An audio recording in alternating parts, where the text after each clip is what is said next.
I'm a girl with the Florida Gators. Okay. I was just checking to see if you were listening. From Destrehan, Louisiana. Hold on a second. Hey, guys! Hey! I'm having a press conference, okay? Thank you. Momentum, excitement, energy. They say all this stuff, and you know what they mean, but it doesn't describe what you mean. It's just sort of out there. You got barbecue back there, and you didn't invite me. Hurt my feelings. I was just worried about, listening to, all your guys' rap poison.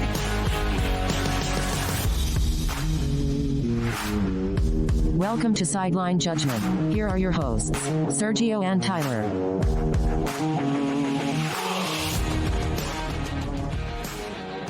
Welcome to Sideline Judgment. My name is Sergio, and today, unfortunately, Tyler and I are going to have to record separately once again.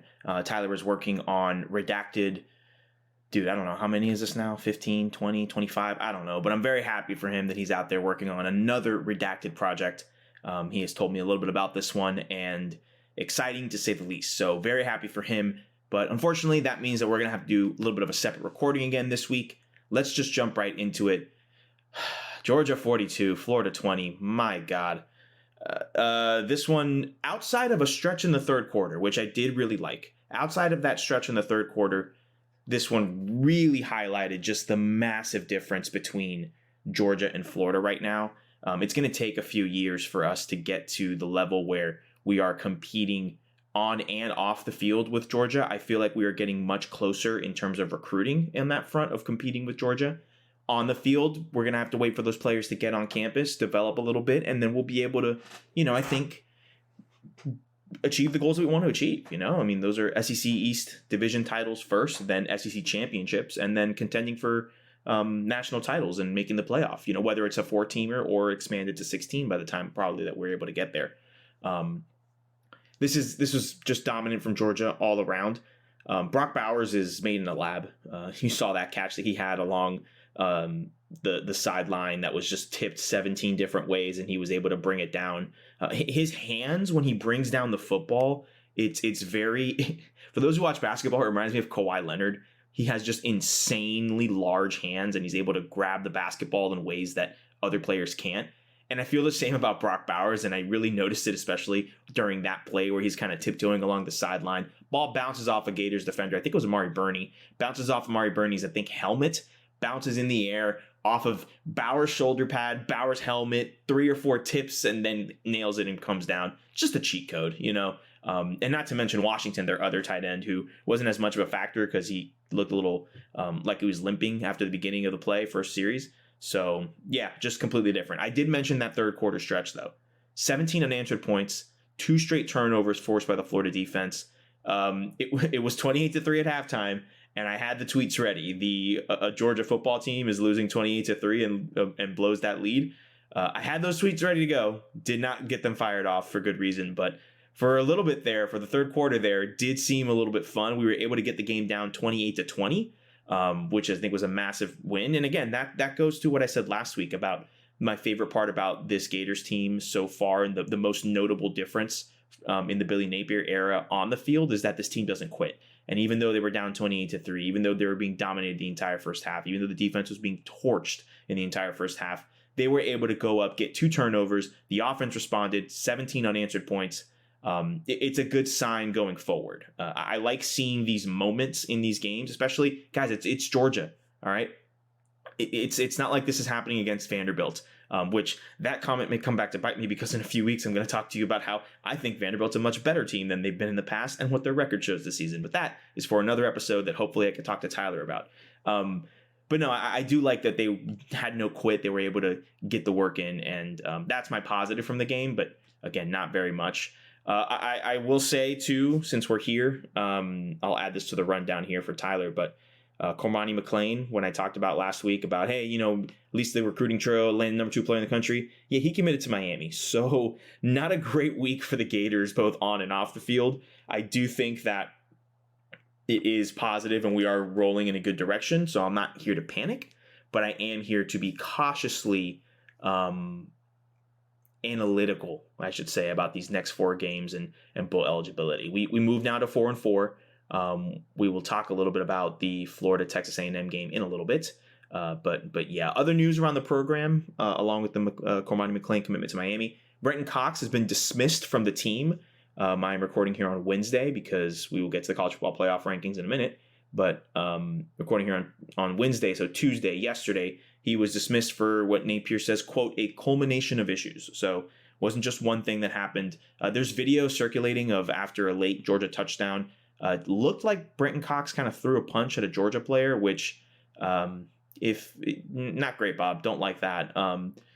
But he was dismissed from the team, and Napier didn't really give much of an answer. He's really keeping it in-house, which honestly, okay. And if this was a culmination of issues, then clearly it wasn't just one thing that happened. I'm going to take Napier's word for it. Look, there's going to be players coming in and out of this program. Last year it happened. It's going to happen this offseason. I would expect it to continue to happen probably through next year. And then after that, if we start seeing players get dismissed and stuff, if we start seeing players dismissed that Napier brought in, then I'm going to start to worry a bit. But I'm not too worried here. It does have an on-field effect for this season. I think Brenton Cox was our second best defensive player behind the god, Ventrell Miller. Led the team in tackles for loss with, I think, 6 or 7. And yeah, it's going to be a big loss on the field. But like Napier said, there's going to be guys that are just going to go up and fill in his spot. And that's football. That's what it is. And it's unfortunate that he's off the team. But I think if Napier thinks it's the best thing moving forward, I think we're so early in his tenure, I'm going to go ahead and take his word for that. So I did mention the college football playoff initial rankings. They did come out yesterday on November 1st. Here are the rankings as follow. Notable rankings. The top 4, you have Tennessee, Ohio State, Georgia, and Clemson. All of them are 8-0. On the outside looking in, number 5, you have Michigan at 8-0, and you have Alabama at 6, sitting at 7-1. Notably, TCU is at 7, sitting at 8-0. And there was a lot of talk about that last night with the committee, with analysts and such about, an undefeated TCU is behind an Alabama, one-loss Alabama team, the SEC bias and all that. And while I do think that there is some truth to the SEC bias stuff, I don't think in this situation it applies. I mean, look at Alabama and how they've kind of snuck out, been able to win all these games. They took Tennessee to the limit in a classic game already. Game of the year for sure. Game of the decade candidate. I've said that before on multiple platforms. And TCU, as good as they've been, and as great as that game against Oklahoma State was, and as great as these games happening where they're coming back and winning football games, I do think that if Alabama and TCU played head to head, they would be winning. They would win that game, and I think that the committee gave them TCU a little bit of respect too, because they put them above Oregon at 8, who sits at 7-1, whose loss was to Georgia. It was a bad loss. It was, rough, but Oregon is clearly a team that has kind of turned it around. Rounding out the top 10, you have USC at 9, sitting at 7-1, and LSU, the highest ranked 2-loss team, sitting at number 10, 6-2. They're above Ole Miss, who, granted, they gave Ole Miss their only loss, sitting at 11-8-1. They're above UCLA at 7-1. They're above Illinois, who's at 16, which, by the way, Illinois, congratulations. Like, Brett Bielema he's doing Wisconsin at Illinois better than Wisconsin. It's kind of crazy. 7-1. Above UNC at 7-1. Above Tulane at 7-1. So I actually do like it. I think LSU has really grown and become a really good team. Group of 5 teams ranked. There's only 2 in this initial rankings. Like I said, Tulane at 19, sitting at 7-1, and UCF at 6-2. Sitting at number 25. So this is definitely not a G5 heavy ranking, but I think that might change in the future, especially given some of the back end results. There's a lot of talk about, they kind of rank the back end of the top 25 to justify what they do at the top. And I mean, let's remember, this is a television show, okay? They want you to talk. They want you to have speculation. The only rankings that really matter are the last ones. It is just very interesting to see what their thought process is week by week. So I think for an initial ranking, I think it was the right thing to do to put Tennessee at 1 and Ohio State at 2. I personally think Ohio State's a better football team than Tennessee, but I can't argue with Tennessee's dominance this season, especially offensively, and they have the best win in the country against Alabama in that classic game. So can't argue with that so far. Those are my thoughts. I think we can then move on to silly season update. Bryan Harsin, he's finally out at Auburn. Listen, I'm never going to be happy that people are losing their jobs. I don't like that. But I will say that the cushion is the best way to put it. The cushion of his buyout is incredible. Auburn is paying astronomical numbers in buyout money over the course of the last few coaches that they fired. So they still got the Gus Malzahn firing on the books. They still obviously have the Bryan Harsin firing here on the books, and all of the assistants from both of those staffs. Well, the Harsin staff is still on there. They're the interim staff until the end of the season, but eventually they will pay. It's something like $46 million combined in buyouts over the last few years.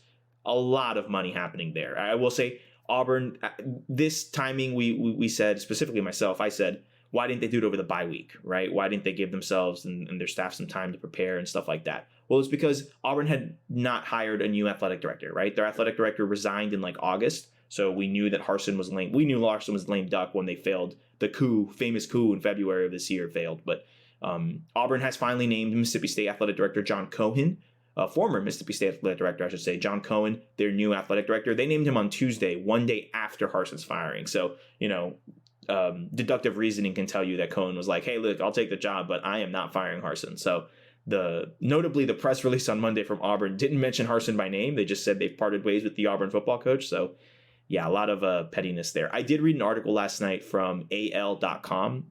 It's like a Alabama newspaper for the state that does a lot of, journalism and stuff work in the state, especially with their football programs. They basically wrote what went wrong for Harsin at Auburn, and they go all the way from when he was hired up to when he was fired. It's a very interesting read. I highly recommend it. I will say there was a moment where apparently Derek Mason was trying to, say something and have some more control about hiring a defensive line coach last season. And he said to Harsin that he has more experience as a head coach in this league. And Harsin straight up responded, "Oh, you mean at Vanderbilt?" And I think that is one of the rudest but funniest things I've ever heard in my life. Harsin straight up was like, "Come on, dude, were you really a head coach? You coached at Vandy for 5 years. Yikes." Not surprising that Derek Mason took the Oklahoma State defensive coordinator job and took a reported $400,000 pay cut to do so. So a lot of those chess pieces, a lot of those things are starting to be clear. So that's Bryan Harsin. He's the latest addition. Obviously, so many coaches that we could talk about. The obvious big name publicity one is going to be Deion Sanders, who I saw a video of him yesterday. Takeoff, one of the three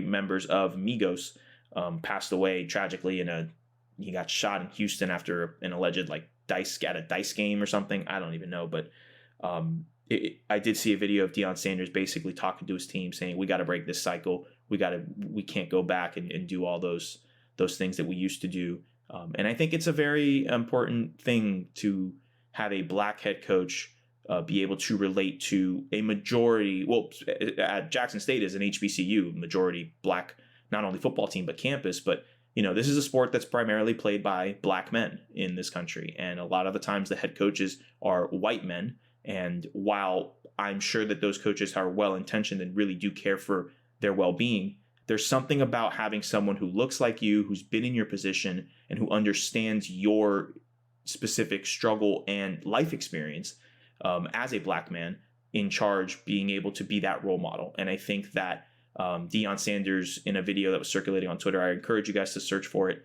was talking to his team about, the Takeoff death and basically, be caring for those guys. And I think that that's something he's going to make a great Power 5 head coach one day if a program wants to get him. But if he is to stay at Jackson State forever, I would not be mad. I think that man is molding young men. And I think for all the flash that prime time, the character, the football player had, I think Deion Sanders, the coach, is doing a fantastic job at Jackson State, not just in the X's and O's, but in the locker room and molding these young men, which, if we're being honest with ourselves, is much more important than any result on a football field. So obviously he's going to be brought up. He's in the state there with Jackson State. We'll see how that goes. There's guys like Matt Rule who are rumored. They'll definitely get attention. Lane Kiffin will definitely get attention. There's a lot of names out there that will be talked about, but I really am wide open. I would rather have this coaching discussion with Tyler on the show. So Tyler, I know you're listening to this before you record your part. Let's shelf this conversation. We'll have that conversation about the coaches to replace Auburn and why Auburn is such a specific job and interesting job to take at a later date when we can have that conversation. Maybe in the offseason, maybe we'll probably hire him before bowl season, but we'll find a time, Tyler. Okay. All right, that's it for silly season update. Let's go back to 5 wide from last week. What an interesting week of football games. I'll tell you right now, both Tyler and I got 3 points each, so the score stays 32-31. Tyler in the lead, but I promise you, not for long. Not for long, ladies and gentlemen. I am on his heels. This week's games, Ohio State 44, Penn State 31. We both get the points on that one. This one is a little bit of a game to the first half and into the third quarter, but Ohio State's defenders really made it a game. Sean Clifford had like 5 turnovers in this game. So really, we ended up betting on the Sean Clifford is still the Penn State quarterback, and it paid off for us. So we took Ohio State on that one. We get the points. Oklahoma State 0. Let me say that one more time. Oklahoma State 0. Kansas State 48. Neither of us get the points on this one. And it's not because we didn't think Kansas State could win the football game. It's because we just thought Oklahoma State was a really good football team. I have been praising them all season long. I've been saying the Big 12 runs through Stillwater. And man, was this a shock. Credit to Kansas State. Backup quarterbacks in for a bit. Just incredible performance from them, 48-0. My hat's off to them. And it really paid off in the eyes of the committee because they ended up ranked 13 in the college football playoff rankings, the second highest 2-loss team behind LSU at 10. So incredible stuff from them. Congratulations to them. I'm excited to see how it goes for them. They are in 5 wide this week, so we'll talk about them in a little bit. Neither of us get the points on that. We both picked Oklahoma State. In the group of 5, Cincinnati 21, UCF 25. I get the points on this one. I picked UCF. Tyler picked Cincinnati. Excuse me while I get a Slack notification. Tyler picked Cincinnati. This game was good. I watched this entire game along with the Gator game there at the same time. John Rice Plumlee goes out at the end of towards the end of the second quarter, takes a nasty hit to the head, just helmet to helmet. I'm not sure if there was targeting called, but there probably should have been. I don't think it was intentional, so maybe like that targeting one where you don't get ejected, but still, I think maybe 15 yards and a personal foul was warranted. He does not come back into play. I think UCF's medical staff did the right thing. I think they were, taking care of him from concussion. He was back out on the sidelines with sunglasses and in street clothes, so he was done for the day. In comes Mikey Keene, which I never want to be proved right because a player got injured, but I ended up being proved right because I've been saying the entire season, I think Mikey Keene should be the quarterback for UCF. I've been saying it to my UCF friends. Again, I watch a lot of UCF football because of my friends and my girlfriend and all that, but I think Mikey Keene is the better of the two options, and he slung that thing in the game in the second half. He really turned it up, and he led UCF on a game-winning drive where they had 4 or 5 passes of like 10 to 15 yards that just moved the chains and were able to keep going. I understand John Rice Plumlee is an athletic freak. I understand that he's a better runner of the football than Mikey Keene, and in the Gus Malzahn system, that is prioritized more than just being a pure pocket passer. But man, they got some speedy receivers. They really have a lot of talent and speed at skill positions at UCF, and I think that you can just orchestrate the run game through Isaiah Bowser, the running back, and then you can get the ball out with an incredible arm talent with Mikey Keene. So he's I don't know who's going to play next week against Memphis, but I personally would hope it's Mikey Keene. I hope John Rice Plumlee is okay and cleared and all of that. I think that, I hope that he's okay, and obviously no one wants to see an injury like that. But personally, I think moving forward, I think UCF has the potential to play in the Group of 5 New Year's 6 game, win the American Conference. They got a big game against Tulane in 2 weeks. They got to get through Memphis first, and then we'll see how it goes. So I get the point on that one. Tyler does not. Kentucky 6, Tennessee 44. Yikes. Tyler gets the point here because I picked Kentucky. Tyler said he doesn't believe the only way that Kentucky could win this game is if they slowed it down and did not make it a shootout. Well, it became a shootout, and there was no way they could keep up. I was completely wrong on that. That's on me, coach. Not great, Bob. Not going to say much on there. Tennessee's good. So Tyler gets the point on that one. And then Ole Miss 31, Texas A&M 28. Tyler and I both get the points on this one. We picked Ole Miss. But I'm not going to eat crow, but I will give A&M their credit. They were competitive in this football game throughout. They were down, I think, 14, 17 points, I don't know, at one point. And then they came back. It was a close game at the end. I really like that true freshman whose name is escaping me right now. He's good. I think he's going to be good in the future. I think he's the best quarterback option that they have. We will talk about this game in a bit because the Gators take them on next week. But for now, I thought it was a good first performance and a step in the right direction for A&M's offense, I think. Tyler and I both get the points there. We picked Ole Miss.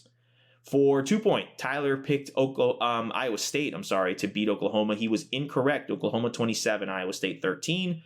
This game was interesting in the first half, and then OU kind of pulled away, nothing serious.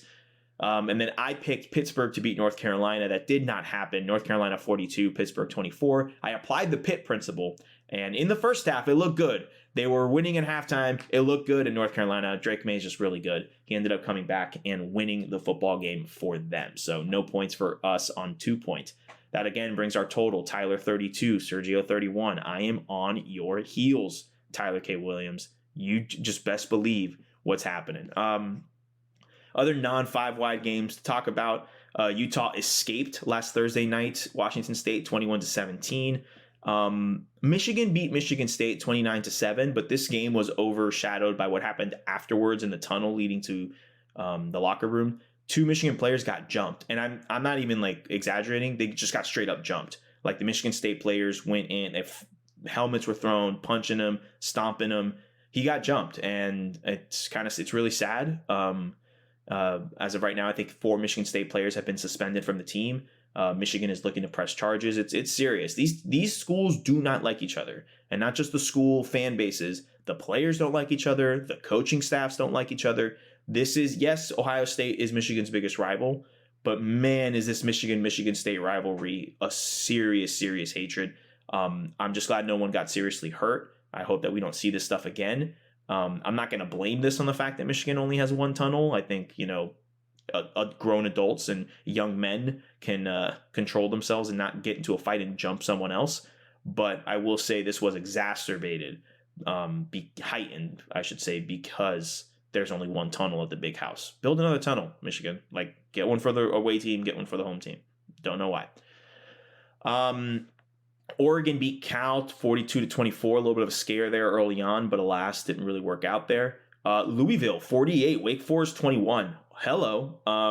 Louisville looks like Scott Satterfield is going to be keeping his job. Looks like they're not going to make that move. Looked really good. Malik Cunningham looked good. Interesting game there. USC escaped Arizona 45-37. This is a typical road game trap kind of situation, but USC went in and escaped it. Caleb Williams 411 passing yards, so interesting game there. That's pretty much it that I have for those non-5 wide. Oh, and Missouri 23, South Carolina 10. That was unexpected for me. I thought they would win that game. South Carolina would handily, but alas, didn't happen. Let's move forward. Let's talk about the Gators. The Florida Gators taking on Texas A&M. It is a noon kickoff on ESPN. Listen, both teams are unranked. Both teams are looking for bowl eligibility. A&M has lost 4 in a row. They are 3-5 right now. Gators are 4-4. I think the Gators win this game, but I think it's close. I liked what I saw out of that true freshman quarterback for Texas A&M, and I think the loss of Brenton Cox is a big deal for the Gators. I think that I would feel more comfortable if he was playing, but obviously he's no longer on the team. It's a noon kickoff. It's at the big house. I don't expect it to be that raucous of an atmosphere compared to what it could be. It's not a night game. The team's not doing very well. Game's at noon, all these different factors. But I'm hoping for a Gators victory. I think what I want to see here is I want to see that this team is progressing. I liked what I saw in that third quarter stretch, like in the Georgia game. I want to make sure that this team is not giving up. I want to make sure that this team is putting themselves in the position to make the plays. I'm hoping they make the plays, but again, I'm not, freaking out about if they don't do very well situationally, because I know that help is coming. I know that the recruiting class is really well. I know that these guys need more time to kind of gel. First season, okay? I like to tell everyone, Saban went 7-5 in his first year at Alabama. Now, Napier's not Saban, obviously. I'm not saying, but I just think first year is a bit of not a mulligan, but definitely and Napier warned us at the beginning of the season. He said, this is going to take time. Like, I tend to believe it, I like what I see schematically. I like what I see happening. Defensively, not as much as offensively, but, give him the time. So I think the Gators sneak by with a close victory. Interesting to see what's going to happen. Let's go to 5 wide real quick. Talk about some other games. Tennessee, Georgia, 3:30 kickoff on CBS. Game of the week, biggest game of the season so far, which is massive to say because of that Tennessee-Bama game. This game is in the hedges. It is the CBS game of the week. This is tough because I kind of want to take Tennessee. I just think that the Georgia defense can stop Tennessee enough for Georgia to kind of go. This is a better Georgia offense than we've seen in years prior. Stetson Bennett is playing much better. I can't believe I just said that. I'm going to take Georgia because I am not going to pick Tennessee until they show me that they can beat big-time teams twice, because this is the second time. But this is a close game. I don't know what the spread is, but whatever the spread is, I would take that. I think this is a close Georgia victory. I don't think this is a blowout. It's going to be a fun football game. I'm excited for it. We'll see what happens. Alabama, number 6 ranked Alabama taking on number 10 LSU. 7 o'clock kick on ESPN. Man, okay, my gut wants to. I'm going to use the exact same principle that I used for this Georgia game here. I want to see. I would much rather be proven wrong than fall on my face, than pick the upset and be like, see, I told you so. No, because I truly believe. I think Bama here. I think Bama here is in a good position. I know that it's a night game at Death Valley. I know LSU.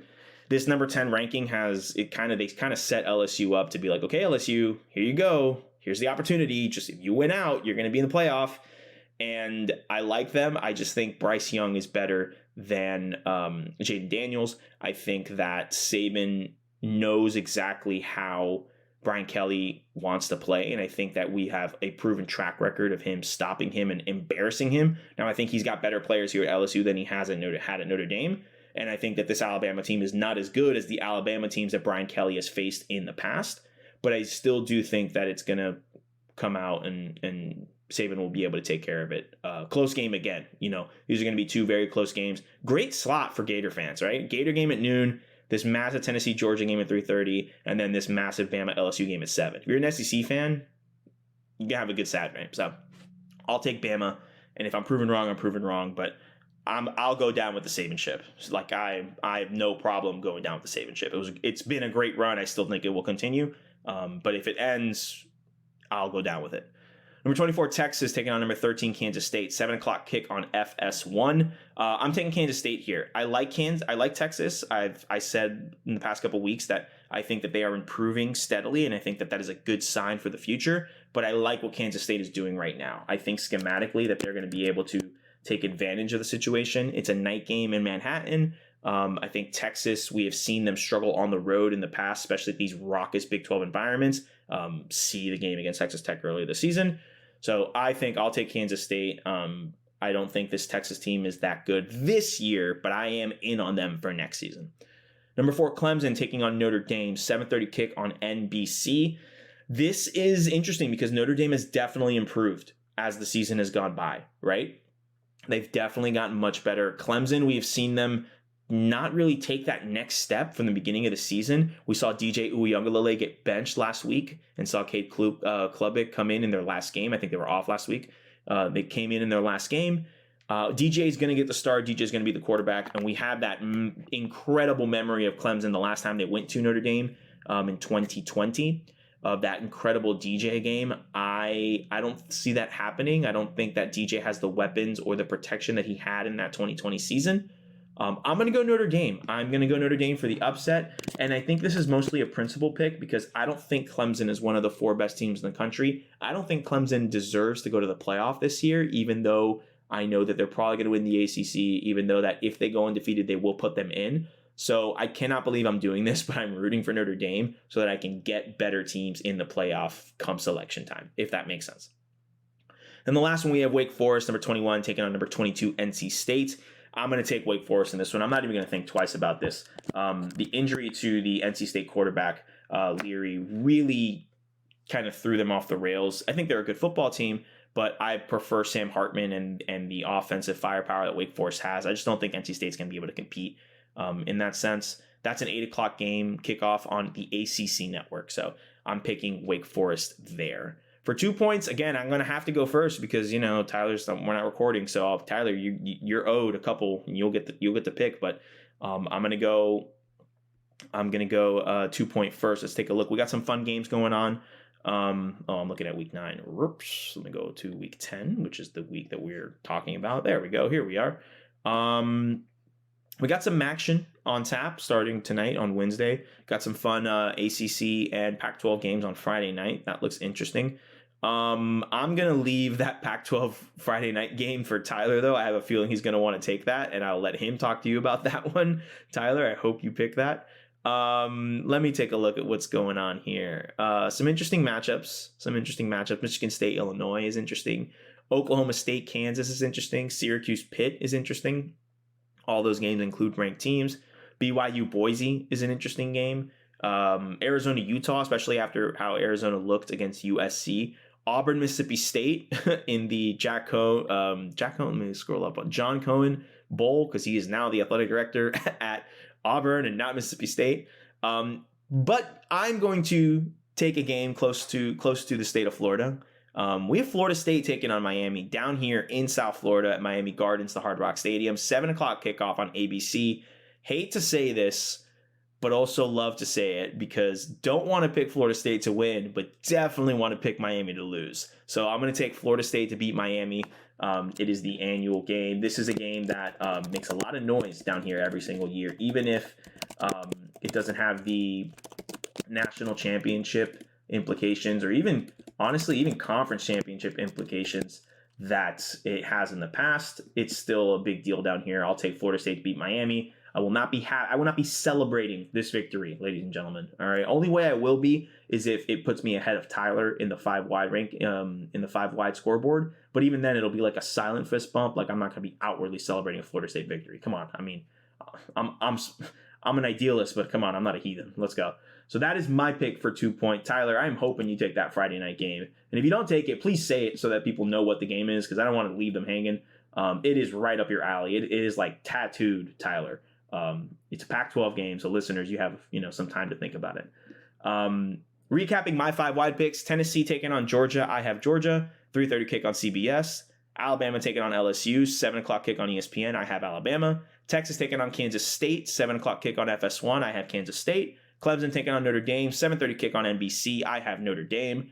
Wake Forest taking on NC State. 8 o'clock kick on the ACC network. I have Wake Forest. And my 2 point is Florida State to beat Miami in the rivalry matchup. I am now going to pass you off to Tyler, who will do the sign-off when we are done. Tyler, take it away, my friend. Thank you, Sergio. Apologies that we had to do it this way again. This is my fault. I'll accept it. Unfortunately, working on a new project this week that is pretty cool. Can't talk about it in the normal situation, but it's got me working some late nights and not making it pretty hard for us to record at the same time. But you know what? We're working through it. And, if I have to keep recording separately so that Sergio doesn't overtake me in our 5-wide 2-point picks competition, then you know what? I'm going to keep doing it. Anyway, moving on. Apologies if my voice sounds a little weird. But yes, so this week of college football has come to a close. Let's talk about that game. Georgia 42, Florida 20. I will say, to kind of echo Sergio's thoughts, I was impressed with what I saw from Florida, genuinely. Because I felt like I knew what the outcome was going to be, regardless of how well they played or not, because I knew what this team was capable of and what Georgia was capable of, and those things don't match up well. But the fight in the third quarter was incredible for me to see. Team didn't give up. Team kept believing. Team kept fighting better. Unfortunately, I knew that there were a lot of times in this game where, throughout the entire game, especially early, Florida had receivers open, but just Georgia's defensive line was just whooping our offensive line. And I don't know, it's just a personnel thing, and we're just, like Sergio said, we're just not there yet. I feel like that.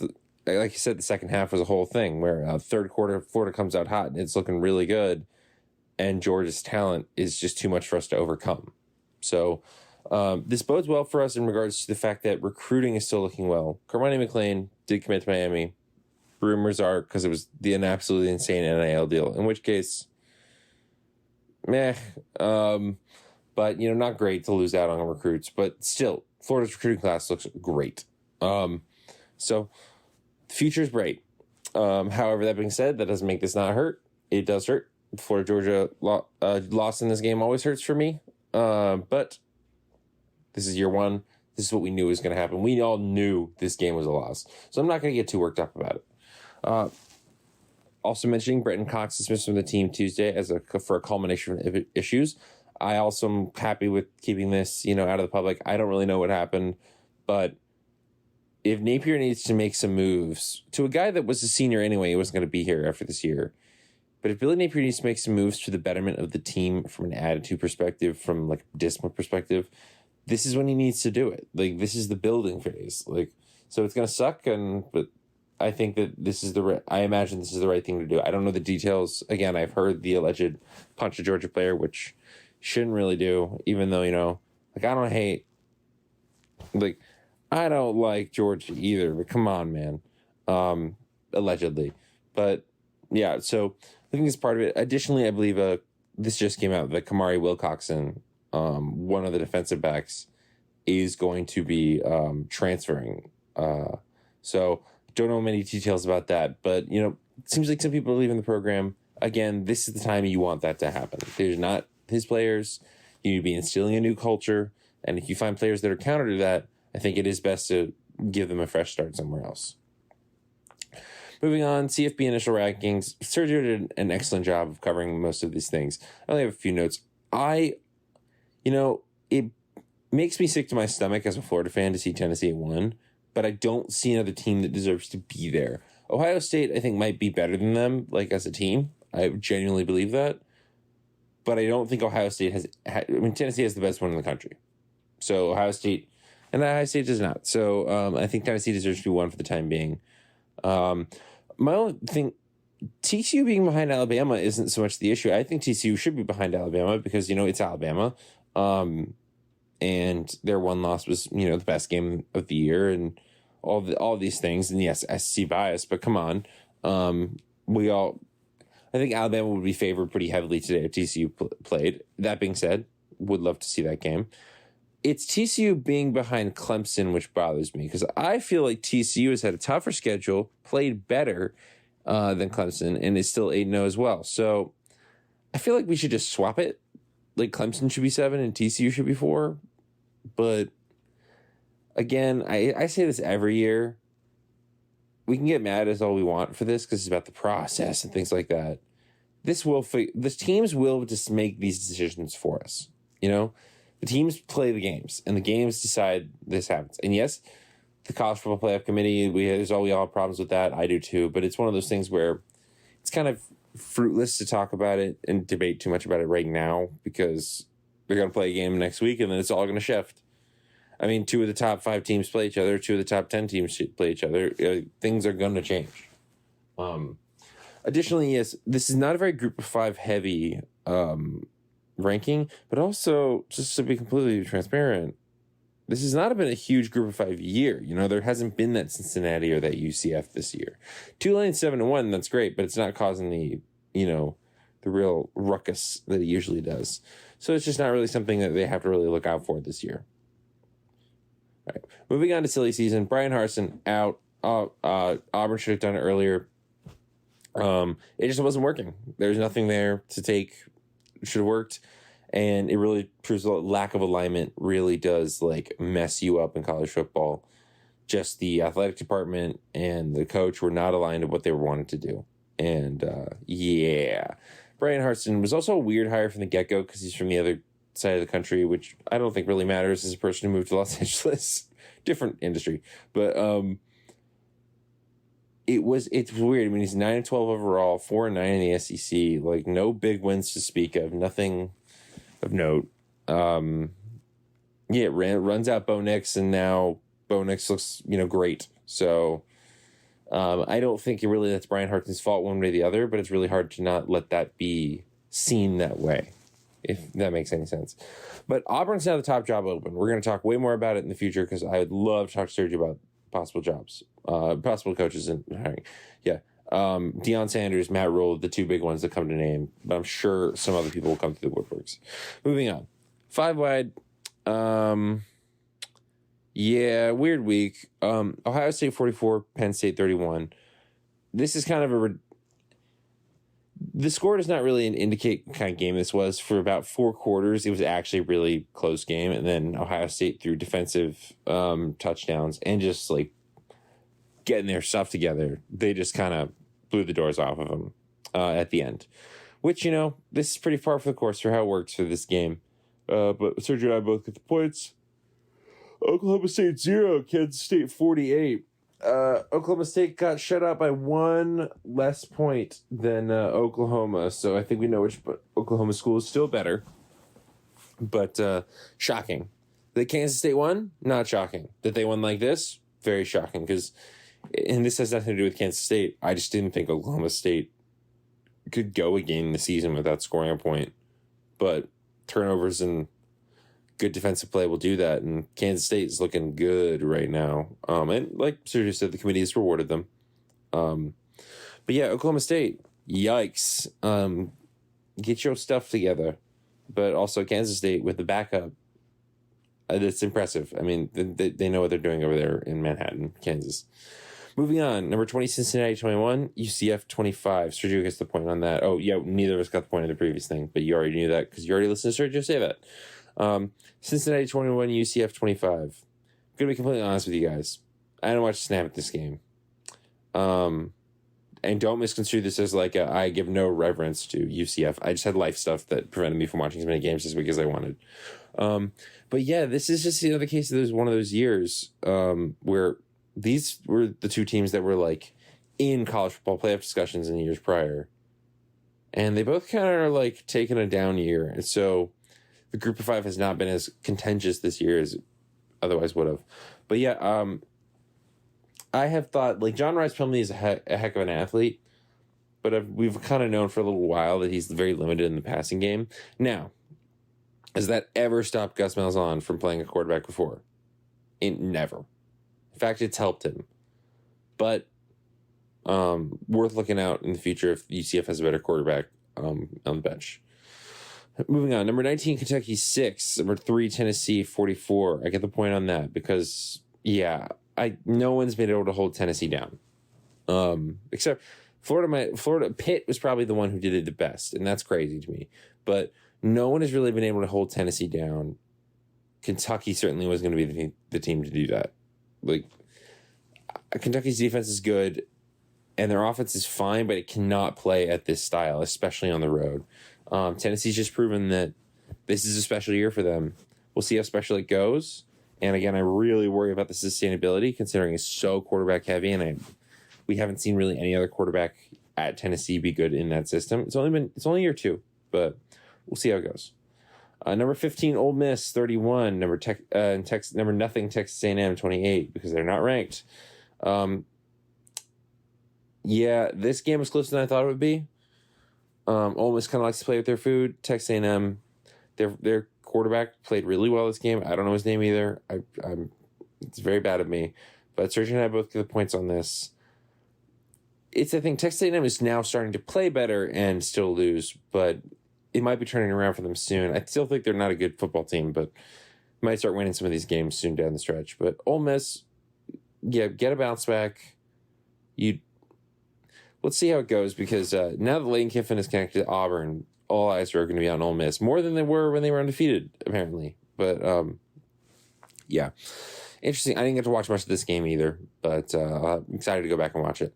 Moving on to 2 points. I picked Iowa State. That was foolish of me as a recovering Iowa State addict. I got to do better. But I mean, it was close in the first half. It looked like it was not a bad pick, and then Oklahoma just kind of nudged it a little over the goal line.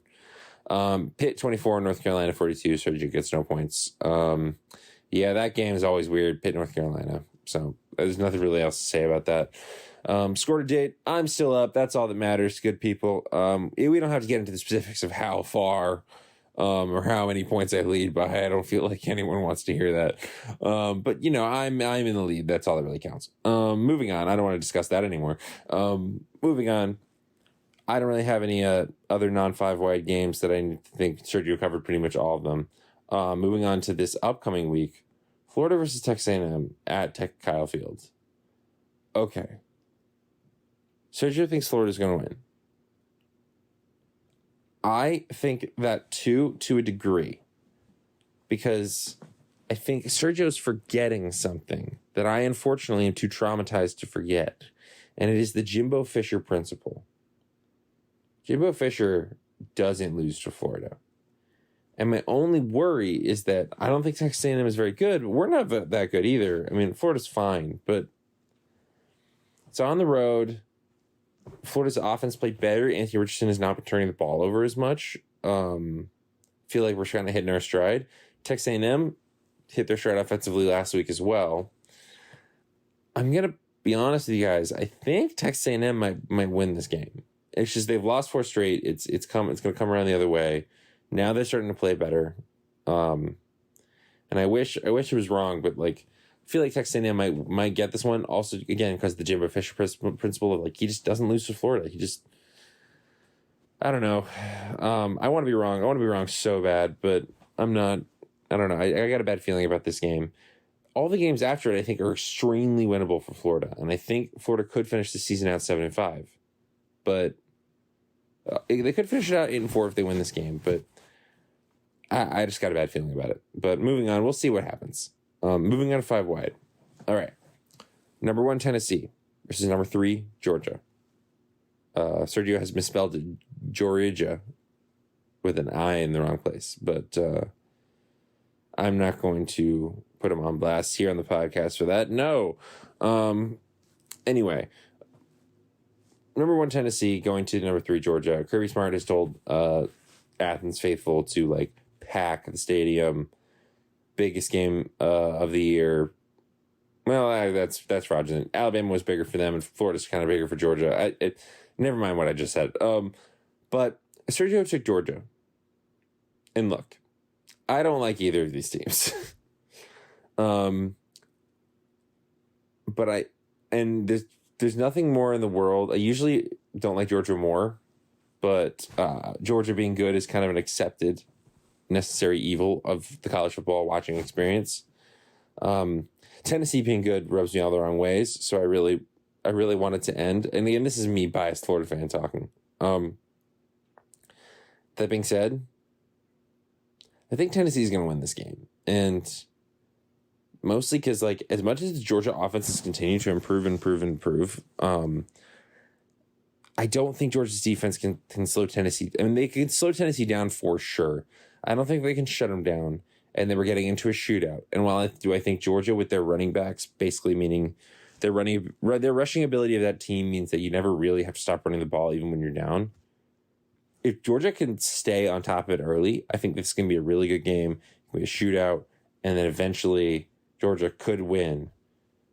But I think Tennessee's I think Hendon Hooker is gonna pull this one out. Because like the way that they attack a defense is something that's very hard to defend against. And you got to have the right quarterback and receivers to do it, and this year they do. And Georgia is more methodical in their offense. Like it has explosive potential all over the place, but I mean, Tennessee is going for the deep ball 1 in every 3 plays. Georgia's not doing that. I think Tennessee is going to hit those deep balls. I think Tennessee's going to win. All right, moving on. Number 6 Alabama gets number 10 LSU. I'm not seriously considering LSU a contender in this game. Jaden Daniels, you're great, but I just don't think it can beat Bryce Young. And also, you know, Alabama's trying to prove a point, and LSU has been really surprisingly good this season. Better than what we thought. I don't think it's going to be good enough. So, Alabama. Moving on. Number 24, Texas versus number 13, Kansas State. There's a part of me that really wants to take Texas. There's a part of me that really wants to take Texas because I've been picking against them for a while. I feel like the pendulum might swing the other direction.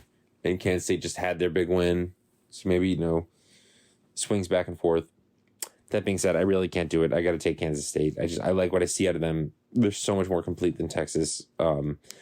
As talented, I would not nearly, but they're much more complete as a team than Texas. So I'm going to go with Kansas State on this one. Moving forward, number 4, Clemson versus Notre Dame. Okay. Sorry, I'm yawning. Sergio picked Notre Dame. That is a big growth for him. Clemson, I do think, is a little overrated this year. I just don't think they have all the stuff that they need. Notre Dame has been playing better. But still, I think that Clemson is going to pull this one out because when everyone yells about how they're overrated and all this kind of stuff, they always seem to then keep winning.